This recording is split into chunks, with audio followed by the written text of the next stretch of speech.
Hola, ¿qué tal a todos? Estamos aquí en el Centro Sefarad de Israel, como ya sabéis, un instrumento de diplomacia pública consorciado por el Ministerio de Asuntos Exteriores, por la Comunidad y por el Ayuntamiento de Madrid, que se encarga y tiene como fin de promover la cultura judía y el resto de nuestro Estado.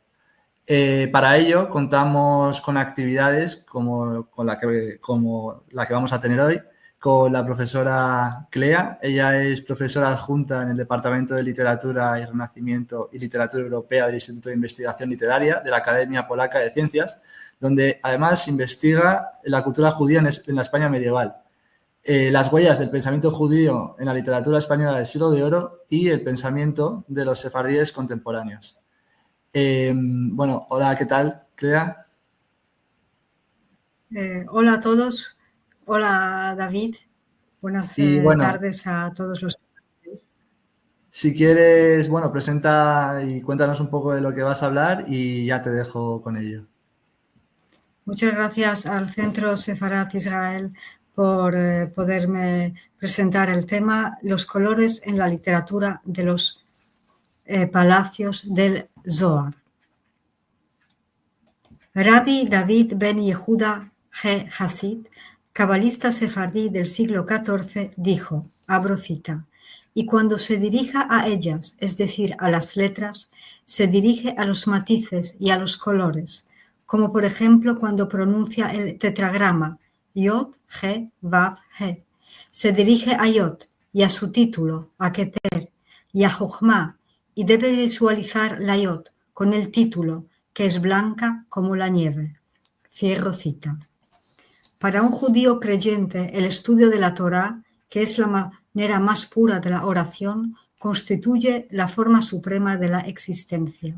En este sentido, David ben Yehuda, con sus indicaciones, quiere ayudar al orante a visualizar a Dios, tarea harto difícil en la religión, donde el Altísimo excede cualquier posibilidad de imaginárselo, por lo cual, para poder representárselo de alguna manera, el creyente tiene que servirse de símbolos, entre ellos de los colores.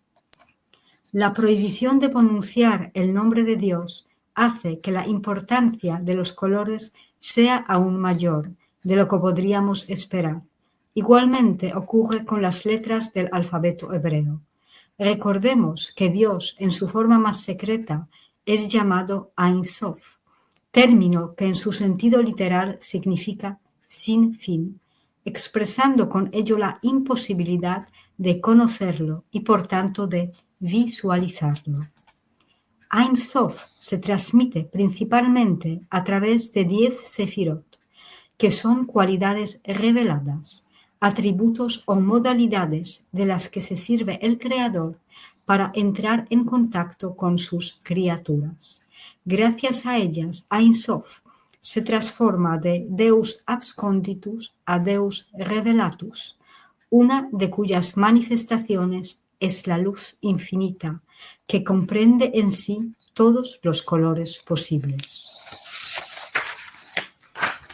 Desde la perspectiva teológica, pues, los colores no son usados para describir a Dios, sino para representar su auténtica y secreta cualidad, dado que la realidad no se corresponde con la verdad, limitándose a destellear brillos de colores básicos que son, según el investigador francés experto en el tema Michel Pastoureau, el blanco, el negro, el rojo, el azul, el verde y el amarillo.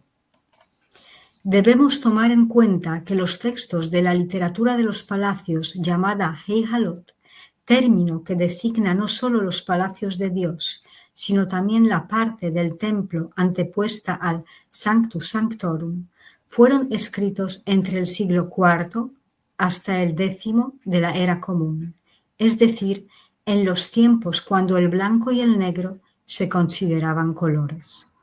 Su importancia dentro de la hermenéutica judía es especial, ya que, según leemos en el Midrash Tanhuma, abro cita, la Torá está llena de fuego sagrado. Fue escrita con fuego negro sobre el fuego blanco. Cierro cita. Donde el negro corresponde a la tinta de las letras de la Torá escrita, cuyo significado es manifiesto, mientras el blanco pertenece a la Torá oral, que está siendo interpretada sin pausa por los judíos piadosos.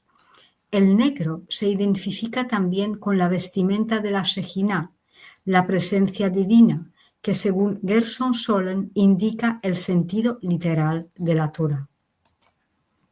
También en el Zohar, libro del esplendor, considerado la principal obra de cabalistas medievales sefardíes, encontramos referencias al fuego negro y blanco en el comentario al pasaje del Génesis.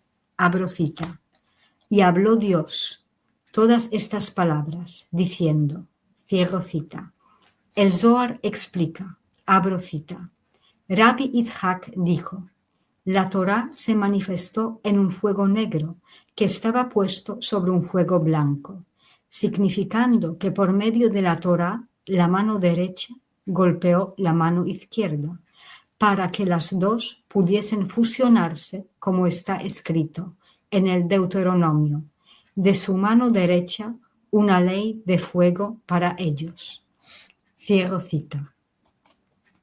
Dentro de la misma conversación entre sabios protagonistas del Zohar, uno de ellos interviene presentando una visión multicolor de las tablas de alianza. Leemos, abro cita. Las letras, cuando fueron grabadas sobre las dos tablas de piedra, eran visibles a ambos lados de las tablas. Las tablas eran de piedra de zafiro y las letras estaban formadas de fuego blanco y cubiertas con fuego negro, y estaban grabadas sobre ambos lados. Cierro cita. De esta forma, el color zafiro, correspondiente al cielo desde donde Dios entregó las tablas a Moisés, se une a los dos anteriores, el blanco y el negro. Vale la pena mencionar que, acorde con la tradición rabínica basada en la traducción aramea del Targum de Onkelos, este zafiro no era de color azul, sino blanco. Dorothea Foster, en su libro dedicado a los símbolos bíblicos, puntualiza que el significado simbólico del azul es idéntico al del blanco, ya que ambos colores representan la pureza, pulcritud e impolutez, o sea, los atributos propios del cielo.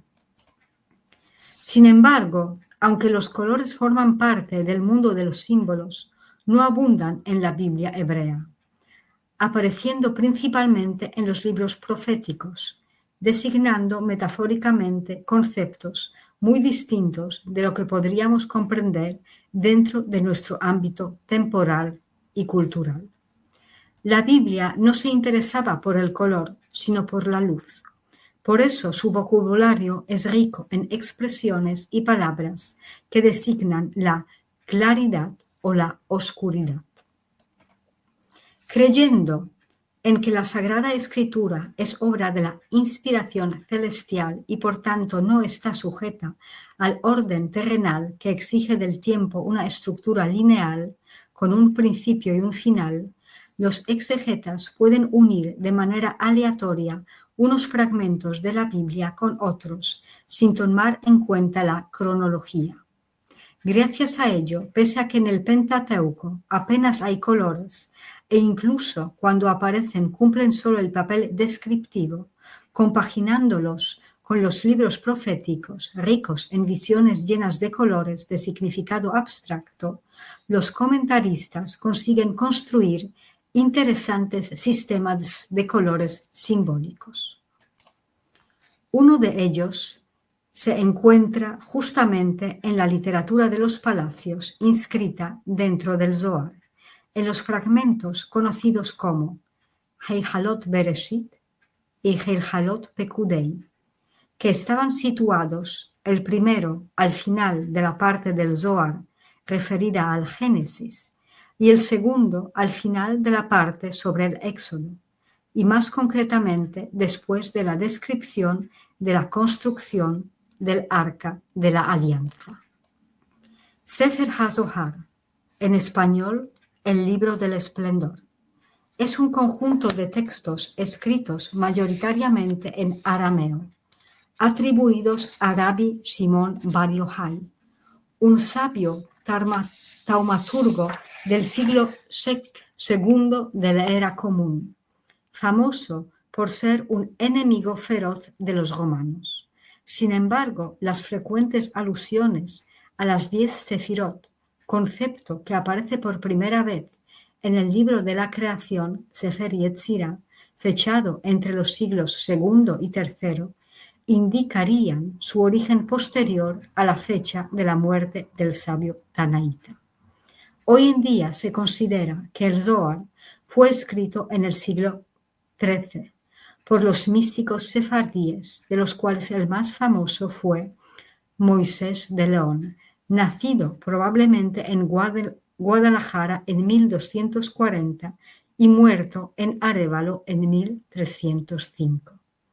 El Zohar realiza una interpretación en clave mística de la Sagrada Escritura, particularmente del Pentateuco, el libro de las Lamentaciones, del Cantar de los Cantares y del libro de Ruth. La primera impresión completa del Zohar proviene de Mantua. Fue comenzada en 1558 y terminada en 1560.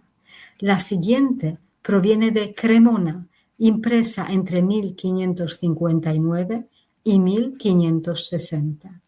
Entonces la obra fue unificada y de un compendio de textos independientes se elaboró un solo libro. La literatura de los palacios, incluida en el Zohar, habla del deseo del creyente de unirse con Dios, representando su subir y bajar por el camino hacia el trono del Altísimo, que se encuentra en el séptimo cielo, implicando por ende su paso por los otros 6. Este camino está lleno de obstáculos, muchos de los cuales han sido creados por terroríficos ángeles que con ardor impiden el acceso a Dios. Hay que subrayar que las tempranas obras de la literatura Heijalot carecen de referencias al sistema de Dios que adquiere, según Arthur Green, abro cita, múltiples poderes místicos, cierro cita. La unión de los 7 palacios celestiales con 7 sefirot inferiores es un rasgo característico del Zohar. Es así porque el libro del esplendor junta la tradición esotérica de comienzos de nuestra era con la cábala medieval del siglo XIII, que había desarrollado la idea del árbol de las sefirot. Federico Dalbò, experto italiano en la materia, cree que el árbol de las sefirot es una estructura arquitectónica en la base de la cual se sitúan los palacios divididos por los que pasan los fieles durante su viaje celestial. Durante el camino, los místicos gozan de la oportunidad de visualizar las cámaras reales que brillan con luz de distintos colores. Sin embargo, hay que puntualizar que ningún color concreto está adscrito a un palacio en particular, e incluso hay un palacio que resplandece con todos los colores, y pese al que podríamos esperar, no es el palacio más cercano a Dios. Como cosa curiosa, a pesar de que en la mayoría de los casos en el misticismo judío prevalece la epifanía auditiva, en la literatura de los palacios abundan las apariciones visuales.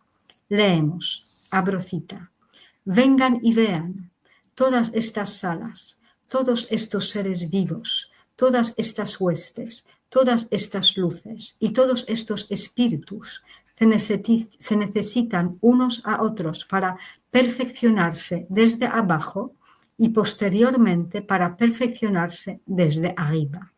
Estas salas se unen entre sí. Todos ellos se unen entre sí, como los colores del ojo.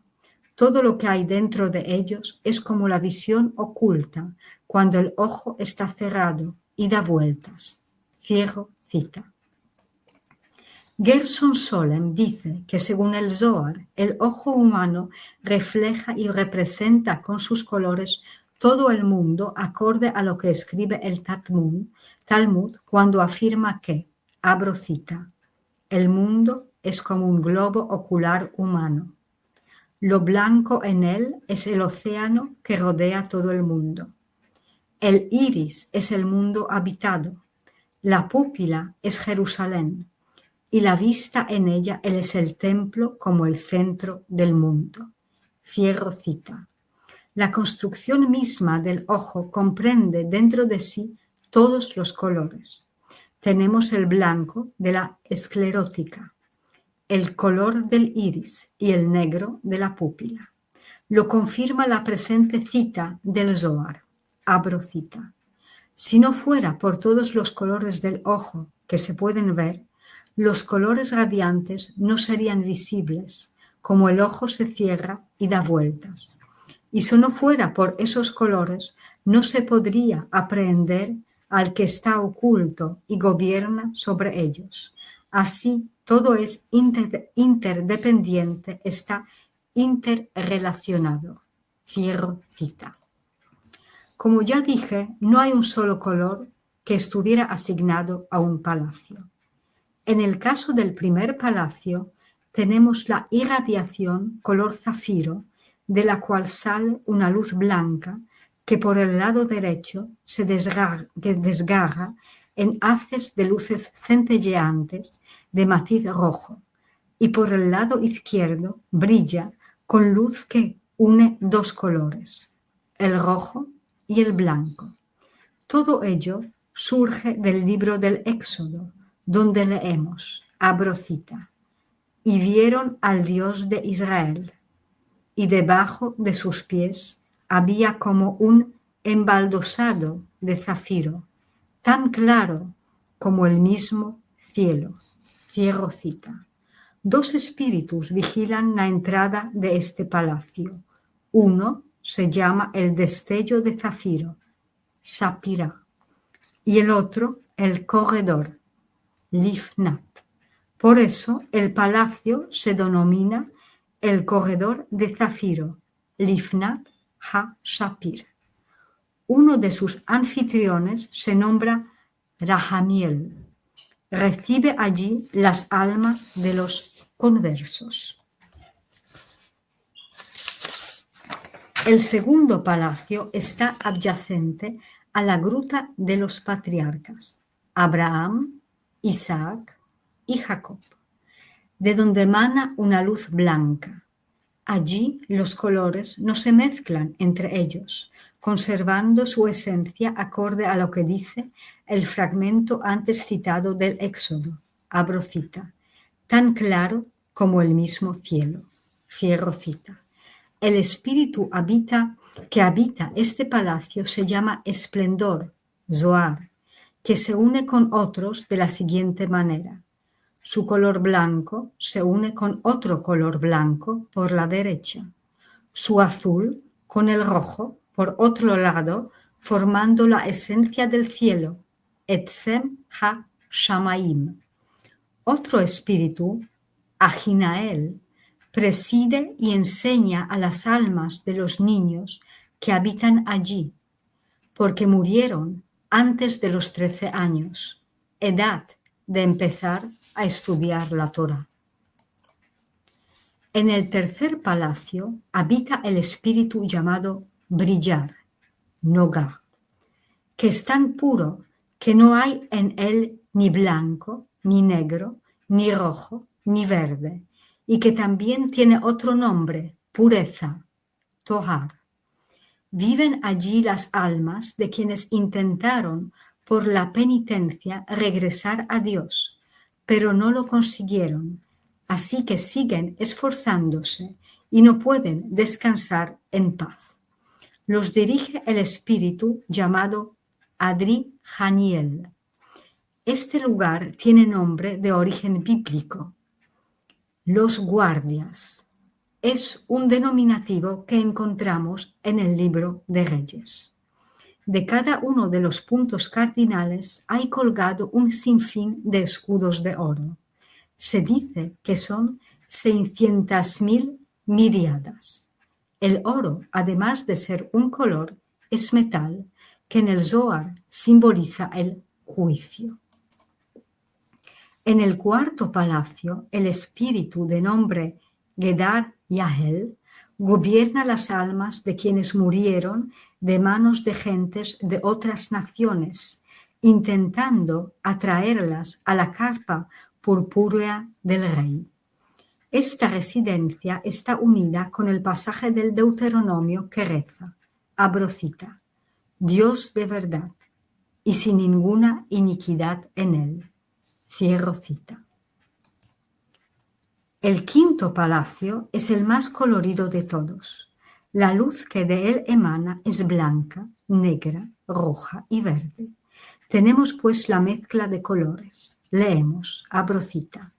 El blanco se borda con el rojo, el negro con el verde y posteriormente el blanco con el negro, dando lugar a un ser vivo bordado impregnado de verde y rojo.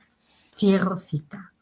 Los colores se encuentran en continua transformación, aspirando a la perfección, deseando dar alegría a Dios. En este palacio el espíritu de nombre Adiriel gobierna las almas de los llamados mordidos, quienes teniendo a Dios evitaron toda su vida pecar para merecer el amor de Dios. En consecuencia, su morada es llamada el Palacio del Amor, y quienes lo habitan tienen prometida la felicidad. Esta promesa se halla en el Cantar de los Cantares, donde leemos, abro cita, allí te daré mis amores, cierro cita. Heijalot Pekudei informa que en este mismo palacio habita otro espíritu llamado Sur-Yah, que se compone de otros 4 colores, blanco, negro, rojo y verde. En los siguientes 2 palacios solo brilla la luz pura, color desconocido, aunque es probable que se trate del blanco más puro que fluye de la sefirá más alta, Keter, o sea, corona. El espíritu que reside en el sexto se llama Tzadikiel y gobierna las almas cuya vida había sido una perfecta penitencia, lo que les hizo merecedoras del beso de Dios, según lo que dice el Cantar de los Cantares. Abro cita, que me bese con los besos de su boca. Cierro cita. Ellas, igual que la esposa del Cantar, bajaron al huerto de los nogales, es decir, al sexto palacio, y lo pudieron hacer gracias a que se habían regido durante toda su vida terrenal por el mandamiento que dice, abro cita, amarás al Señor tu Dios con todo tu corazón, con toda tu alma, con toda tu fuerza. Cierro cita. El Heijalot Pekudei informa que la llama negra que está abajo siempre tiende a elevarse hacia la llama blanca de arriba para unirse con ella y permanecer dentro de ella, lo que significa que estas almas tienden a la perfección, deseando unirse con Dios para siempre. De ahí el nombre de este palacio, el Palacio del Deseo. En el lado derecho del séptimo palacio reside el espíritu llamado Mijael, que se ocupa de las almas de los piadosos del mundo, quienes, de acuerdo al libro de los Proverbios, gozan de cimiento eterno, que es la alegría de su padre y de su madre. Este lugar se llama Sanctus Sanctorum, y las almas que allí habitan se regocijan en el Señor y se glorian en el Santo de Israel, según dice Isaías. Heihalot Pekudei añade que el séptimo palacio está unido con el primero por el corredor de zafiro, que es la base de toda la construcción, y las restantes moradas se elevan sobre él. Leemos también que, abro cita, hay allí montes altos y bajos, distribuidos en 3 lados y hechos de oro, plata y bronce. Cierro cita. Como vemos, los nombres de los metales corresponden a 3 colores: amarillo, blanco y rojo. En el centro, en medio de los palacios, leemos que, abro cita, se levanta un pilar de muchos colores, verde, blanco, rojo y negro, que une todas las residencias y sirve a las almas para subir o bajar de una a otra. Cierro cita. Cada uno de los colores mencionados es un símbolo que une distintos niveles de la realidad con las emanaciones divinas, es decir, las sefirot, donde el verde corresponde a Tiferet, belleza, el blanco a Gesed, misericordia, el rojo a Geburah, juicio, y el negro representa en este caso concreto a la Shejinah, la presencia de Dios que habita en la tierra y también habita en la Sefirá Malhut, reino. Por eso también la Sefirá Malhut será de color negro. Tomando en cuenta que cada color, sin importar el lugar donde se encuentra, simboliza el mismo concepto, podemos presentar su significado. No cabe duda de que el color más importante es el blanco, que está reservado para Keter, la corona, y para Gesed, la misericordia, como signo de la bondad absoluta de Dios, representada por el patriarca Abraham, símbolo de la hospitalidad en la Biblia. El blanco de Keter es absoluto, carente de cualquier tonalidad y por ende imposible de ver.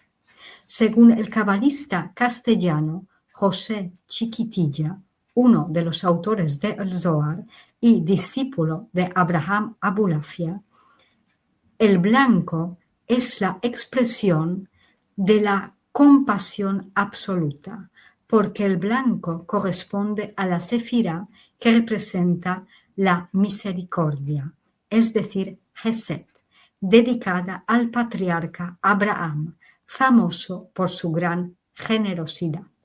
Michel Pastoureau recuerda que en la antigüedad se diferenciaban 2 blancos cuya huella persiste en la lengua latina, donde tenemos 2 diferentes palabras: candidus, que significa el blanco brillante, y albus, el blanco mate, lo cual permitiría asignar el candidus a el Keter y el albus a Gesed. Sin embargo, el blanco en cada caso simboliza la pureza. Por tanto, se cuenta que Dios, mientras contemplaba la obra de la creación, se cubría con un manto de luz blanca. Vale la pena mencionar que aunque, como afirma Michel Pastoureau, todo lo referente a los colores es ambivalente, respecto al blanco tenemos una única y por ello inaudita interpretación que otorga fuerza a su mensaje, situándolo en el lugar opuesto a la volubilidad del rojo. El rojo es color por excelencia, característica que se encuentra reflejada en el vocabulario, ya que colorado significa rojo. Rojo está relacionado con la sangre, que simboliza la vida no solo en el significado biológico, sino también espiritual, pues de acuerdo a la Torá, en la sangre está la vida, que tiene que estar sometida a unas normas. Por eso, en el Zohar, el color rojo se encuentra adscrito a la sefirá Geburah, es decir, el juicio, representando representado por el patriarca Isaac, conocido por su constante temor a Dios.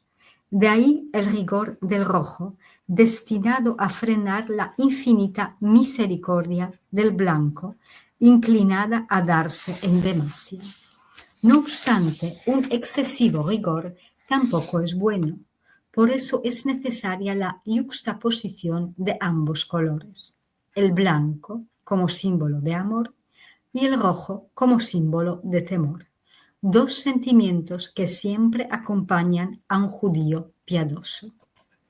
El pueblo de Israel debe ser parecido a la rosa llamada rosa mundi, que tiene pétalos blancos y rojos y que fue traída a Europa desde Palestina entre los siglos XII y XIII, en tiempos de las cruzadas, cuando se inscribía el Zohar, obra que, por cierto, menciona las cualidades medicinales de la bebida hecha de sus pétalos, cuyo color durante el proceso de la destilación va cambiando del rojo al blanco.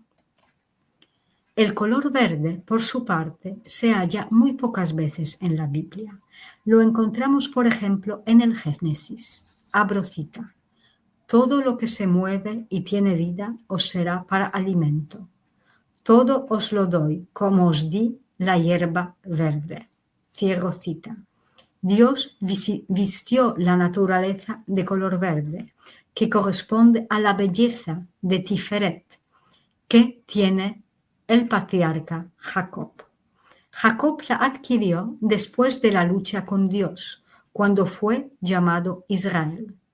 Jacob, uniéndose en un abrazo amoroso con Raquel, da comienzo a la renovada unión de Yesod, fundamento, con Malhut, reino, naciendo de este vínculo José, adscrito a la Sefirá Yesod, que es el pilar, fundamento del mundo sobre el cual se elevan los cielos de los palacios. José, en tal cual que justo, ocupa el palacio de Zafiro, introduciéndonos en el siguiente color. El zafiro suele aparecer en la Biblia en el significado de piedra preciosa. Sin embargo, el color zafiro, junto con el dorado, son también dos colores de la luz celestial.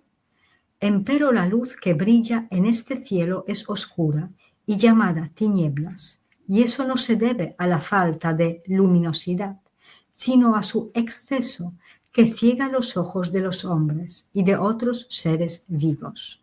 Recordemos que el zafiro en cuestión era blanco, lo que nos lleva al color negro brillante que, según Michel Pastoureau, está relacionado con el blanco brillante, conocido en la antigüedad.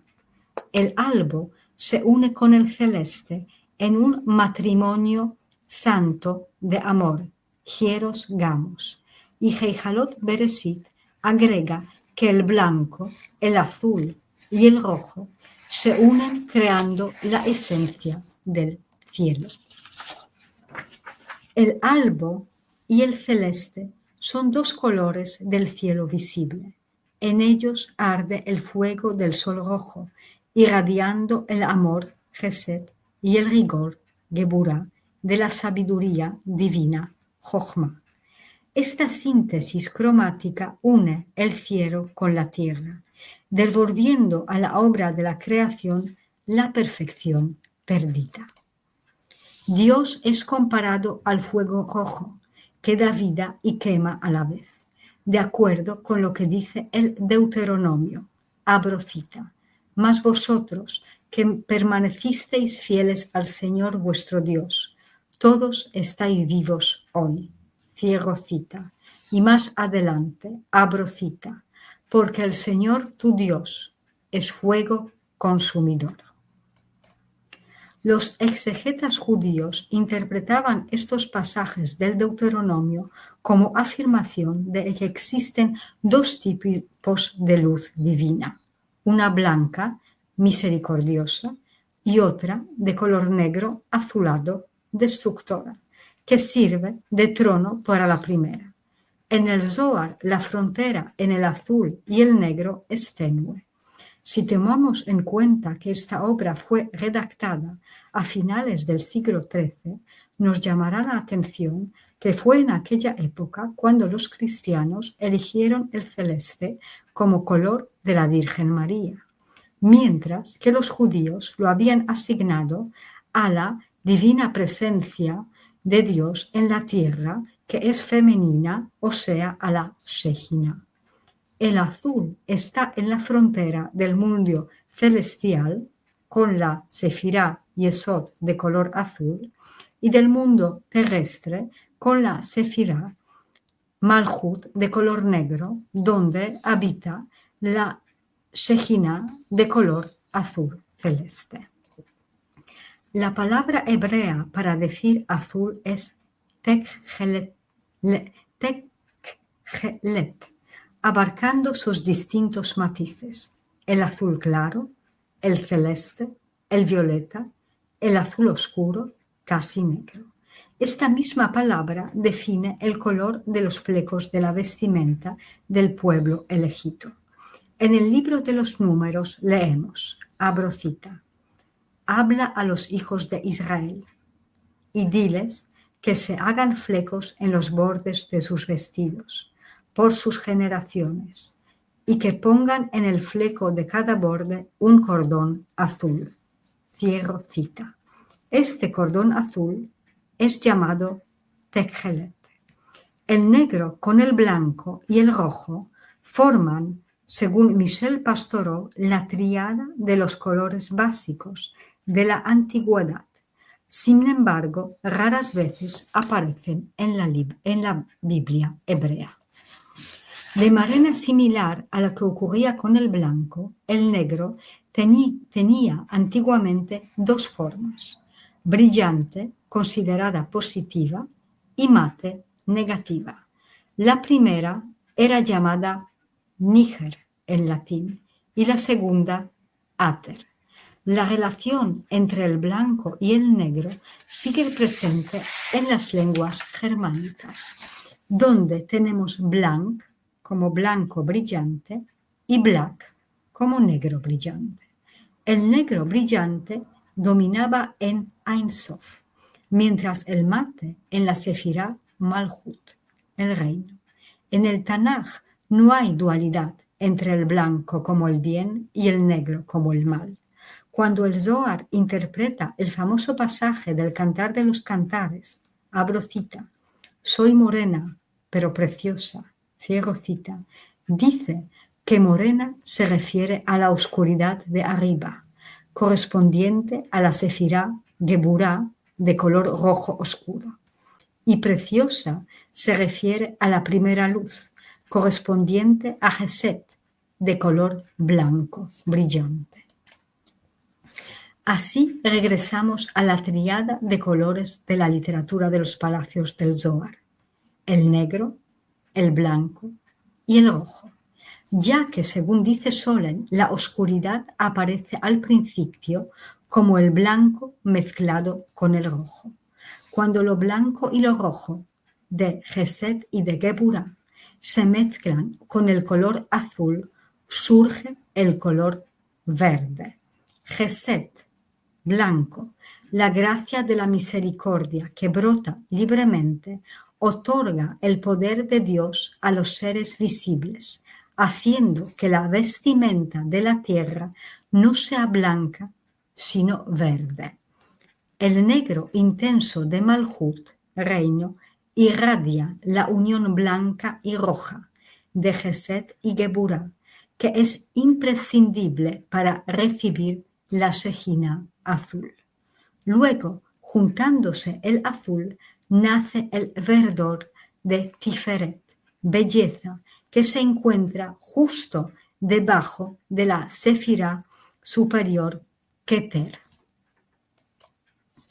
Esta combinación de colores, presente en la literatura de los palacios del Zohar, tiende a poner de manifiesto la unión de una de las Sefirot superiores, Tiferet con la inferior Malhut, contribuyendo a mejorar la obra de la creación, acercando de nuevo al reino Malhut a las emanaciones más altas y de esta forma haciendo realidad el deseo de los místicos que anhelan la posibilidad de penetrar en el jardín de Dios.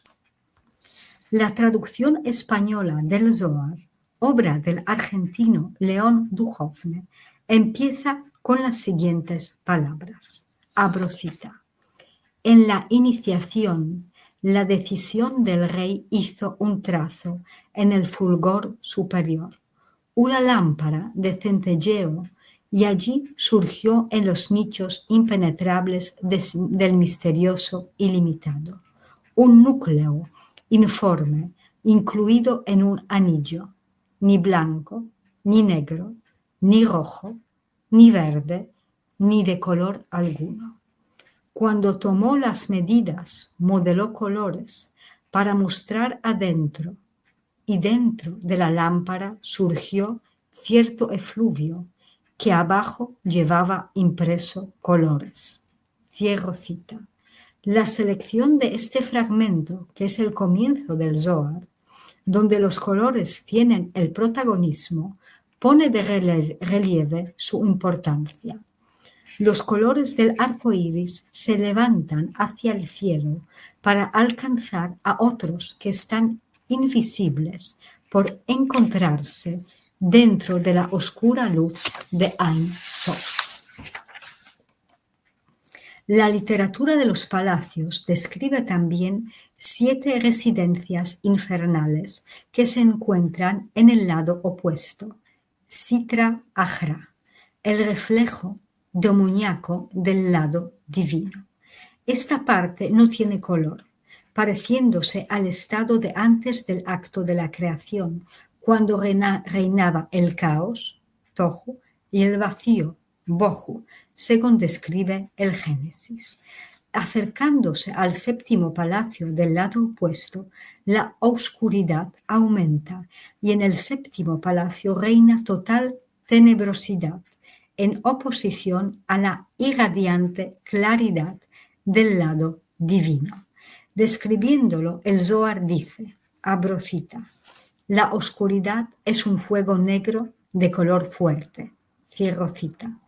Heijalot Bereshit y Heijalot Pekudei mencionan solo 2 colores en el lado opuesto, el verdor de las caras putrefactas de las personas que están en el sexto palacio y el negror de la montaña negra, situada en la sombra de la muerte, uno de los nombres del infierno. Quiero terminar citando un fragmento de otro texto de la literatura Heijalot, que no aparece en el Zohar, donde dice de Dios, abro cita, ningún ojo, ni de ángel, ni de hombre, puede verlo, ya que si intentara mirarlo, ardería. Cierro cita. Estas palabras pueden servir de consuelo a los que no han podido experimentar en ellos mismos la simbología de los colores, permitiéndoles visualizar mediante la imaginación los palacios celestiales situados delante del trono de la gloria de Dios. Gracias por su atención.